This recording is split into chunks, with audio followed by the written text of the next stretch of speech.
അസ്സലാമു അലൈക്കും.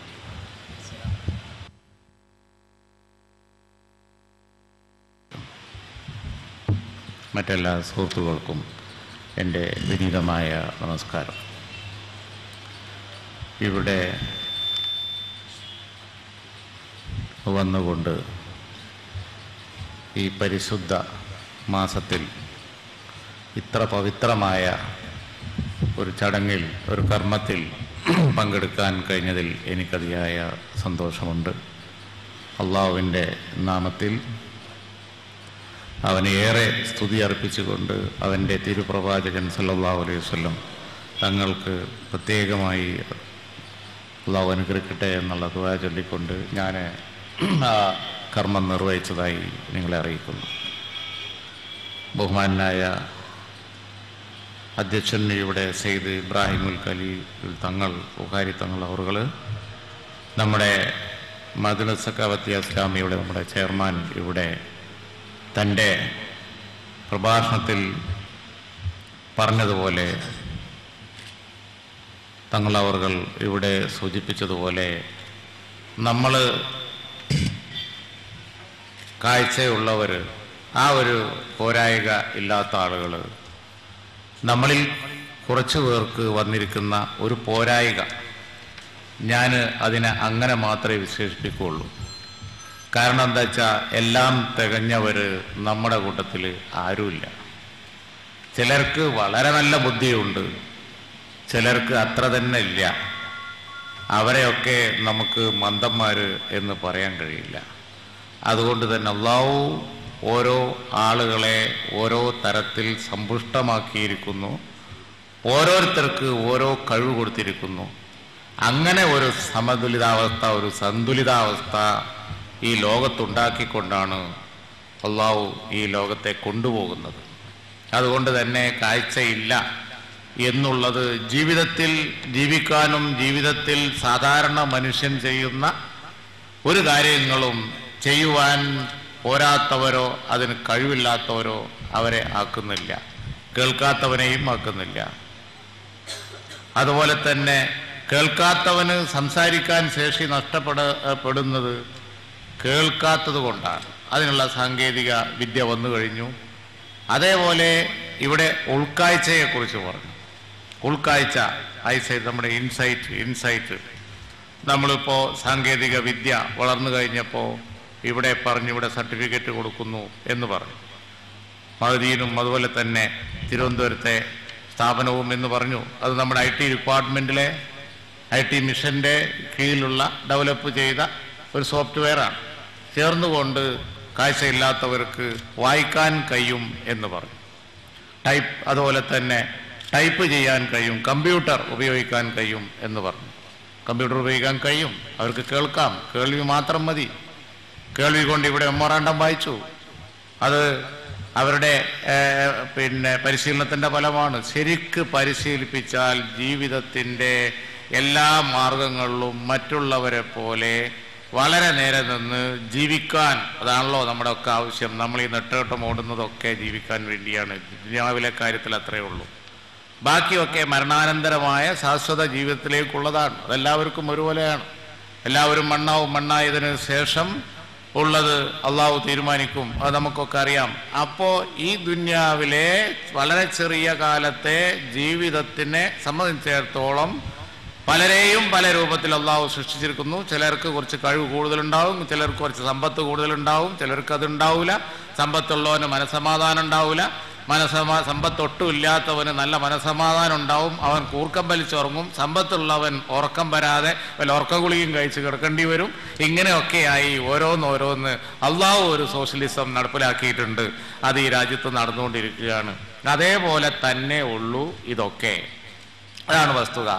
മനുഷ്യൻ ഇതൊക്കെ കണ്ടുപിടിച്ച് വരാനും മനുഷ്യൻ ഇതൊക്കെ അറിഞ്ഞു വരാനും സമയമെടുക്കുകയാണ്. സാങ്കേതിക വിദ്യകൾ ഡെവലപ്പ് ചെയ്ത് വരുമ്പോൾ കേൾവിക്കുറവ് ഒരു പ്രശ്നമല്ലാതാവും, കാഴ്ചക്കുറവ് ഒരു പ്രശ്നമല്ലാതാവും. ചിലപ്പോൾ കാഴ്ചക്കുറവ് പരിഹരിക്കുവാനുള്ള മാർഗങ്ങൾ വരും. ഇല്ല എങ്കിൽ തന്നെ അവർക്ക് ജീവിക്കുക ഒരു പ്രയാസമാവില്ല. കാരണം പകൽ മുഴുവൻ സമയം പോകണം, വളരെ നല്ല കാര്യങ്ങൾ ചെയ്യണം. കണ്ടുകൂടാത്ത ഒരാൾ ഞാൻ നിൽക്കുന്ന പോസ്റ്റിൽ വരാം, രാജ്യം ഭരിക്കാം, അതുപോലെ തന്നെ മറ്റെന്ത് കർമ്മവും ചെയ്യാം. നമ്മൾ ഉദ്ദേശിക്കുന്ന പോലെയല്ല, നമ്മളെക്കാൾ കൂടുതൽ അവർക്ക് ഉൾക്കാഴ്ചയുണ്ട്, അവരെ ബുദ്ധി പ്രവർത്തിക്കുന്നുണ്ട്. ഇവിടെ പറഞ്ഞല്ലോ, ബഹുമാനപ്പെട്ട തങ്ങൾ അവர்கள் ഇവിടെ പറഞ്ഞു, നമുക്ക് സമയം വരാം എന്ന് കഴിഞ്ഞു. അള്ളാഹ് കൊടുക്കുന്ന കഴിവല്ലേ, അത് വളരെ വ്യത്യസ്തമാണ്, നമുക്ക് അനുമാനിക്കാൻ കഴിയുന്നതിനപ്പുറമാണ്. ഒരു ഗോളത്തിലുള്ള ഈ ഭൂമിയിലുള്ള ഏതാനും കാര്യങ്ങളെ നമുക്കറിയുള്ളൂ. ആകാശത്ത് നോക്കിയാൽ കാണുന്ന ആ നക്ഷത്രങ്ങൾ മുഴുവൻ ഗോളങ്ങളാണ് എന്നും അവക്കൊക്കെ ചുറ്റും പലതും ചുറ്റിത്തിരിയുന്നുണ്ട് എന്നുള്ളതും മറ്റു ഗോളം കത്തി ജ്വലിച്ചുകൊണ്ടിരിക്കുന്നു, ഇതൊക്കെ പറയുമ്പോൾ നമ്മുടെ ബുദ്ധി കൊണ്ട് അവിടെ എന്ത് എന്നൊന്നും വിഭാവനം ചെയ്യാൻ നമുക്ക് കഴിയുന്നില്ല. കാരണം അള്ളാഹിൻ്റെ വേറെ സൃഷ്ടികളാണ്. അതുകൊണ്ട് തന്നെ നമ്മുടെ ബുദ്ധിക്കൊരു പരിമിതിയുണ്ട്, നമ്മുടെ കഴിവിനൊരു പരിമിതിയുണ്ട്, നമ്മുടെ ജീവിതത്തിനൊരു പരിമിതിയുണ്ട്, അതിനൊരറ്റമുണ്ട്. അതിൽ വ്യത്യസ്ത കാര്യങ്ങൾ അള്ളാഹ് കൊടുത്തിരിക്കുന്നു. ആർക്കാണ് ദുഃഖം, ആർക്കാണ് സുഖം എന്ന് പോലും പറയാൻ കഴിയില്ല. ആരും ആരെക്കാളൊട്ട് മെച്ചമല്ല, ആരും ആരെക്കാളൊട്ട് കേമന്മാരും അല്ല, ആർക്കും ഒട്ട് കുറവുമില്ല. ഇതാണ് വസ്തുത. എല്ലാം അള്ളാഹുവിൻ്റെ കയ്യിലാണ്.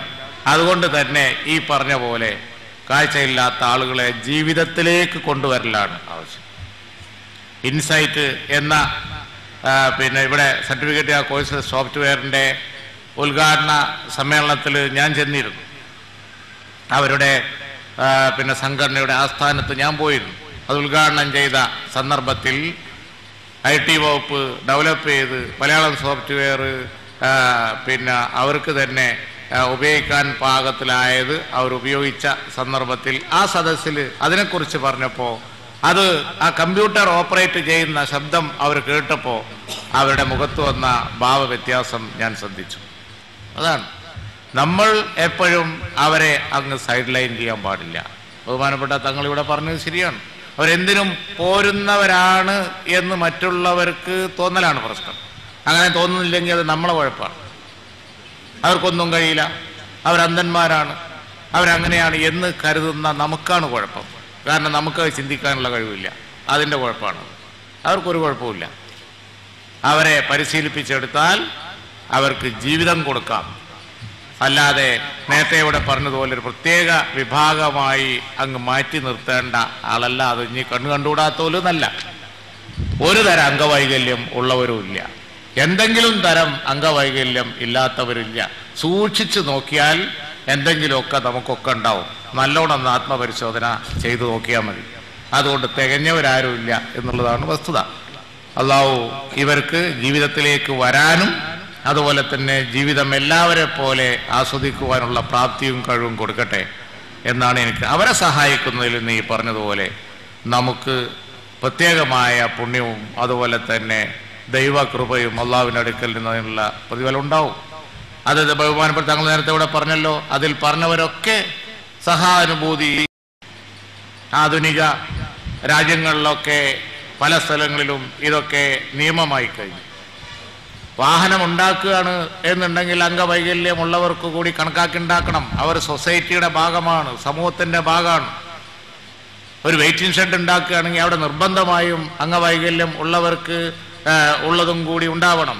കാഴ്ചയില്ലാത്തവർക്ക് അവർക്ക് പ്രത്യേകമായ സൗണ്ടും കാര്യങ്ങളും നടക്കാനുള്ള ബാക്കി കാര്യങ്ങളും കടയിൽ ചെന്നാൽ അവരുടെ പ്രത്യേക ഷോക്കേസുകളും ഇതൊക്കെ ഇപ്പോൾ ആധുനികമായി പുരോഗതി പ്രാപിച്ച രാജ്യങ്ങളുണ്ട്. നമുക്ക് അങ്ങോട്ടൊന്നും എത്താൻ കഴിഞ്ഞിട്ടില്ല. അപ്പോൾ സാധാരണ ആളുകളെ പോലെ അവർക്കും ജീവിക്കാം. അതാണ് അതിൻ്റെ വശം. പക്ഷേ മഹദീൻ ഈ സ്ഥാപനം ഈ വിഷൻ 2011 എന്നൊക്കെ പറഞ്ഞ് ഈ കാരുണ്യ പദ്ധതികൾ പലതും നടപ്പിലാക്കുന്നത് അങ്ങേയറ്റം ശ്ലാഘനീയ കാര്യമാണ്. വളരെയധികം പ്രോത്സാഹിപ്പിക്കേണ്ട കാര്യമാണ്, യാതൊരു സംശയവുമില്ല. കാരണം ഇവിടെ നേരത്തെ സൂചിപ്പിച്ചതുപോലെ ഇവിടെ വായിച്ചു മെമ്മോറാണ്ടം. ഞാൻ സാമൂഹ്യക്ഷേമ വകുപ്പിൻ്റെ ഉത്തരവാദിത്വം ദീർഘകാലം നിർവഹിച്ച ആളാണ്. അതിൽ പറഞ്ഞ കാര്യങ്ങൾ, അവരുടെ ജോലിക്കാര്യം, ഈ ഗവൺമെൻറ് വന്നതിന് ശേഷം 100 ദിവസത്തെ പരിപാടി എന്ന് പറഞ്ഞതിൽ ഞങ്ങൾ ടോപ്പ് പ്രയോറിറ്റി കൊടുത്തെടുത്ത കാര്യങ്ങളാണ് ഇവിടെ അവർ വായിച്ചത് മുഴുവൻ.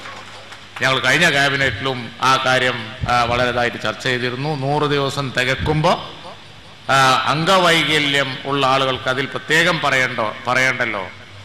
അന്ധത ബാധിച്ച കാണാൻ കഴിയാത്ത ആളുകളെ സംബന്ധിച്ചിടത്തോളമുള്ള കാര്യം പ്രത്യേകം പറയേണ്ട ആവശ്യമില്ല. അവർ ഏറ്റവും അധികം പരിഗണന അറിയിക്കുന്നു.